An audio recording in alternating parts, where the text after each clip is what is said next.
वाली सोढ़ा परिवार की। सोढ़ा परिवार अपनी बेटियों की शादी बॉर्डर के इस पार बसे राजस्थान में करता है। देखिए रिपोर्ट।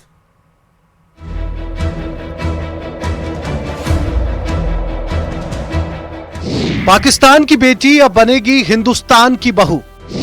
पाकिस्तान में जन्मी बेटी राजस्थान में शादी। सिंध और हिंद का रिश्ता होगा मजबूत।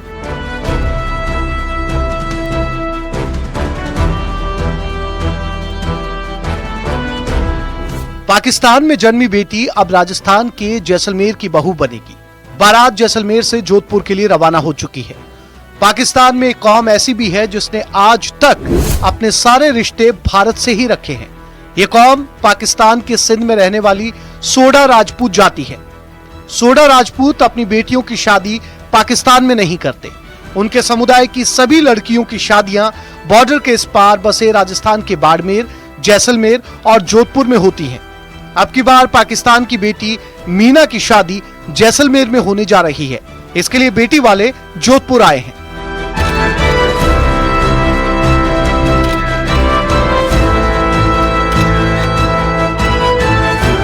पाकिस्तान में रहने वाले सोढ़ा परिवार के लिए विवाह एक ऐसी चुनौती है जिसके लिए उन्हें सरहद पार करनी पड़ती है।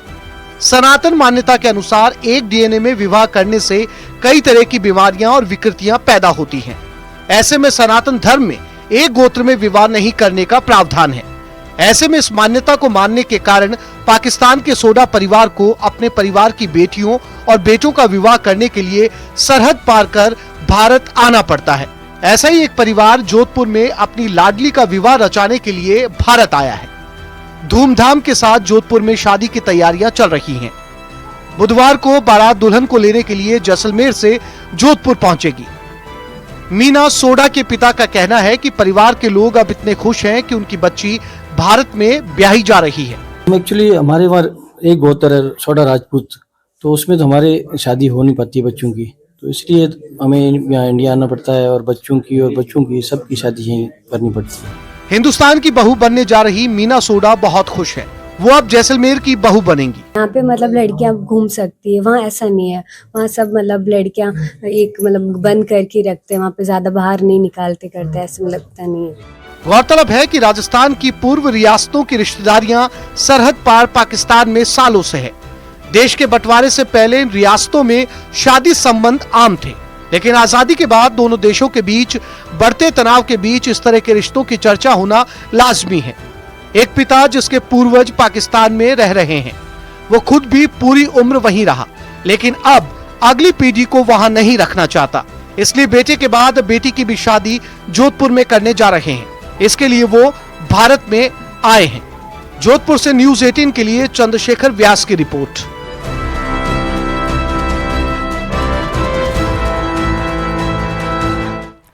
चित्तौड़गढ़ में एक ऐसा महादेव का स्थान है जो 3 नदियों का संगम स्थल होने के कारण हरिद्वार के नाम से जाना जाता है। मान्यता है कि इस स्थान के दर्शन मात्र से ही कई दोषों का निवारण हो जाता है। कहां है ये पवित्र भूमि, इस रिपोर्ट में देखिए।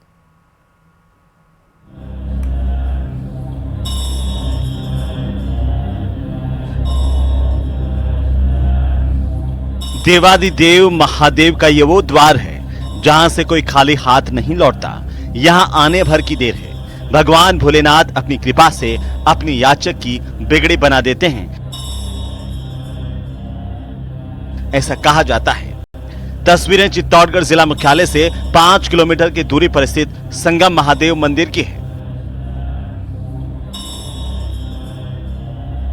किंवदंती है कि मंदिर का निर्माण 15वीं सदी में करवाया गया।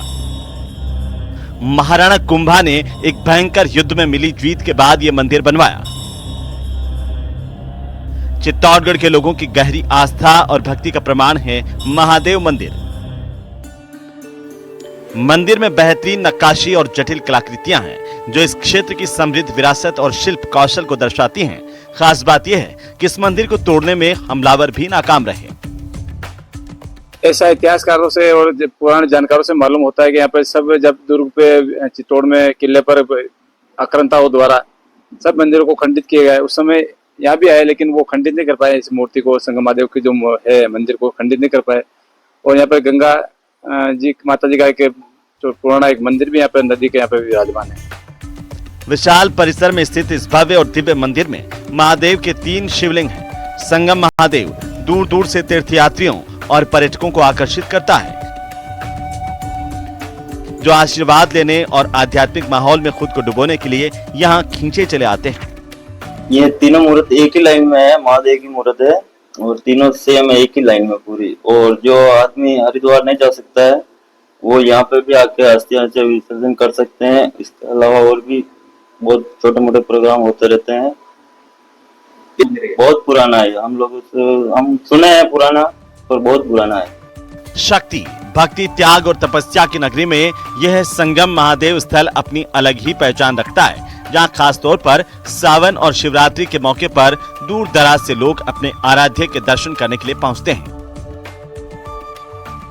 चित्तौड़गढ़ शहर से मात्र 5 किलोमीटर की दूरी पर स्थित संगम महादेव का स्थल इतिहास काल के समय का बना हुआ है। कहते हैं कि जब दुर्ग पर आक्रमण हुआ था तो सारी मूर्तियां खंडित हो गई थी, लेकिन यह संगम महादेव का स्थल सुरक्षित रह गया था। आज यह लोगों के लिए आस्था का केंद्र बना हुआ है। खास तौर पर इसे यहाँ का हरिद्वार भी कहा जाता है। जो लोग हरिद्वार जाने में अक्षम होते हैं वो अपने पूर्वजों की अस्थियों का यहाँ विसर्जन करते हैं। पीयूष मुल्ला, न्यूज़ 18 राजस्थान, चित्तौड़गढ़। बलिदान की जिस मिट्टी को देश प्रेमी अपने शीश पर रखते हैं, हल्दी घाटी की जिस पावन धूल से अपना तिलक करते हैं, उस स्वर्णिम इतिहास को विकास के नाम पर दफनाया जा रहा। हम ऐसा क्यों कह रहे हैं, रिपोर्ट में देखिए। जहां चंद घंटों की लड़ाई ने रचा सदियों का इतिहास, उस स्वर्णिम इतिहास का क्यों हो रहा परिहास। हल्दी घाटी के इतिहास को किया जा रहा तहस नहस। ये है अपना राजपुताना नाज इसे तलवारों पे, इसने सारा जीवन काटा बरछी तीर कटारों पे। ये प्रताप का वतन पला है आजादी के नारों पे, कूद पड़ी थी जहां हजारों पद्मिनियां अंगारों पे। महाराणा प्रताप शौर्य और स्वाभिमान का दूसरा नाम, राजसमंद महाराणा प्रताप की जन्मस्थली, जहां की मिट्टी ने प्रताप के जन्म से लेकर उनके युद्ध कौशल और स्वाभिमान के संघर्ष को अपनी आंखों से देखा। लेकिन जिस हल्दी घाटी की लड़ाई ने महाराणा प्रताप को देश का नायक बनाया, आज उसी हल्दी घाटी के दर्रे पर अस्तित्व का संकट मंडरा रहा है। फिलहाल हम खड़े हैं हल्दी घाटी दर्रे में। यही वो ऐतिहासिक क्षेत्र है जहां से महाराणा प्रताप ने हल्दी घाटी युद्ध की ऐतिहासिक शुरुआत की थी। लेकिन आज एक बड़ा आरोप ये लग रहा है कि विकास के लिए ऐतिहासिक धरोहरों का विनाश हो रहा है। यह रोड जो बनाई जा रही है 162E, उसका मलबा पाटकर हल्दी घाटी के ऐतिहासिक दर्रे को पाटा जा रहा है। निर्माणाधीन हाईवे 162E के ठेकेदारों ने ऐतिहासिक दर्रे को मलबे से भर दिया है, और ये हाल तब जब ASAI ने इसे संरक्षित क्षेत्र घोषित कर रखा है। ये पहाड़ी को काट के पूरा इस दर्रे में डाल दिया गया और पूरा भर दिया गया। हमने विरोध करके बोला था कि इसको मत भरो, ये हल्दी घाटी का ऐतिहासिक दर्रा है। हम यहाँ से पैदल भी जाते थे, उस पार भी जाते थे, उधर से जाके इधर नीचे जाने के लिए सीढ़ियां भी थी। सड़क के मलबे से हल्दी घाटी का दर्रा भरा जा रहा है। स्थानीय निवासी भी मानते हैं कि विकास के लिए सड़क जरूरी है, लेकिन उस सड़क का क्या करें जो क्षेत्र की ही पहचान लीलने पर ही आमादा हो। हल्दी घाटी के लिए ये दर्रा ही है, एक तो मेन है। दर्रा के लिए जो है हल्दी घाटी में लोग कहाँ युद्ध हुआ, तो लोग पैदल हल्दी घाटी के दर्रा में जाके देखते हैं यहाँ युद्ध हुआ था, उसको पूरा नष्ट कर रहे हैं। चलिए एक बार फिर हल्दी घाटी से परिचित हो लीजिए। 18 जून 1576 को हुई थी हल्दी घाटी की लड़ाई। इतिहासकार कर्नल टॉड ने हल्दी घाटी युद्ध की तुलना थर्मोपॉली युद्ध से की थी। थर्मोपॉली उत्तरी और पश्चिमी यूनान के बीच एक संकरी घाटी थी जहां भयंकर युद्ध हुआ था। ऐसा ही दर्रा हल्दी घाटी में है, जहां प्रताप और अकबर की सेनाओं के बीच युद्ध हुआ था। प्रताप की सेना की तुलना में अकबर की सेना बहुत बड़ी थी, फिर भी अकबर यह युद्ध जीत नहीं सका। जो ऐतिहासिक दर्रा जहां से महाराणा प्रताप गुजरे थे, उनकी सेना गुजरी थी, जहां से युद्ध स्थल के लिए सब सेना रवाना हुई थी, जहां युद्ध का शुरुआती पॉइंट है, वहां पर जो ऐतिहासिक दर्रा इस पहाड़ियों के बीच में जो तो पगबंदी पाथ है जिसको हम कहते हैं, उस रूप में था। उस स्वरूप को इन्होंने खत्म करने के लिए जो ये बढ़ाव डाल रखा है। पीढ़ियों को प्रेरित करने वाला इतिहास जमींदोज किया जा रहा है, लेकिन जिम्मेदार अनजान बने हुए हैं। के नाम पर जिस तरीके से इतिहास को धूल दूषित किया जा रहा है, लेकिन बड़ी बात यहाँ पर एक ना तो प्रशासन के जिम्मेदार लोग इस तरफ ध्यान दे रहे और ना ही शासन के लोग। कहा तो दिया जाता है कि मेवाड़ के में महाराणा प्रताप के नाम पर जो राजनीति होती है तो इतिहास करवट ले लेता है, लेकिन जिस तरीके से महाराणा प्रताप का इतिहास आज यहाँ मिट्टी में दफन हो रहा है स्थानीय लोगों के द्वारा जो की जा रही है, कहीं ऐसा ना हो कि विरोध आक्रोश में बदल जाए। तो कहीं न कहीं अब शासन को इस ओर ध्यान देना होगा और प्रशासन को भी इस ओर ध्यान देना होगा और इस ऐतिहासिक दर्रे को बचाना होगा। हल्दीघाटी दर्रे से इस वक्त अपने सहयोगी दिनेश के साथ अलका सनाट, न्यूज 18 राजस्थान, राजसमंद। उधर अजमेर में हिट एंड रन का मामला सामने आया, जहां कार एक बताया जा रहा है